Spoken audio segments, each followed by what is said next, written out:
il faut bien comprendre que la presse naît dans les années 1820-1830, la presse grand public telle qu'on la connaît aujourd'hui, et elle est tout de suite dans l'opposition.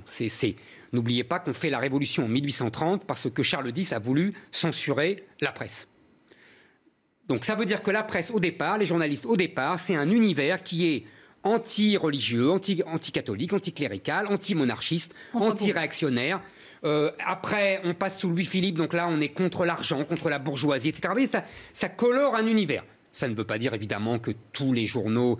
Il y a des journaux réactionnaires, des journaux monarchistes, il y a des journaux cléricaux, tout ça. Mais c'est un univers, c'est le monde de Balzac. On voit bien dans Balzac, il explique magnifiquement ça. Ce monde-là va durer comme ça pendant un siècle et demi. Et à partir des années 68, 70, les valeurs de ce monde-là vont devenir hégémoniques, dominantes. C'est-à-dire que c'est l'idéologie dominante. Et donc, à partir de ce moment-là, depuis les années 80, 90, les médias ne sont plus un contre-pouvoir. Ils sont le pouvoir. Et les médias sont devenus les prêtres de la nouvelle religion. Droits de l'hommiste, antiracistes, féministes, etc. Tout le progressisme contemporain. Les médias ne sont plus un contre-pouvoir, ils sont le pouvoir, ils sont les grands prêtres de cette religion. Ils excommunient les rebelles, ils sermonnent la population en leur disant « c'est pas bien ce que vous pensez », etc. Et là, c'est là que rentre Internet. Et là, il y a une libération.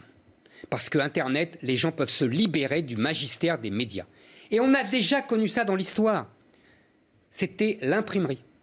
Avant, les gens ne pouvaient pas savoir ce qu'il y avait dans la Bible, c'était les curés qui leur disaient.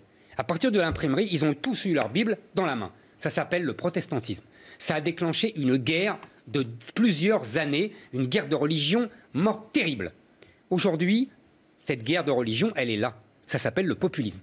C'est-à-dire que les médias et les sachants ne supportent pas que Internet permette à chacun de s'émanciper. Alors, je ne vous dis pas qu'Internet, c'est la panacée, que c'est formidable, que tout ce qu'on dit est extraordinaire. Mais là où Raoul touche juste, c'est que les médias sont déstabilisés, que leur rôle de grand prêtre est contesté, qu'on est exactement dans l'opposition, voyez, des guerres de religion. Et ça, c'est un sujet fondamental, qui est aujourd'hui absolument essentiel. C'est vrai que dans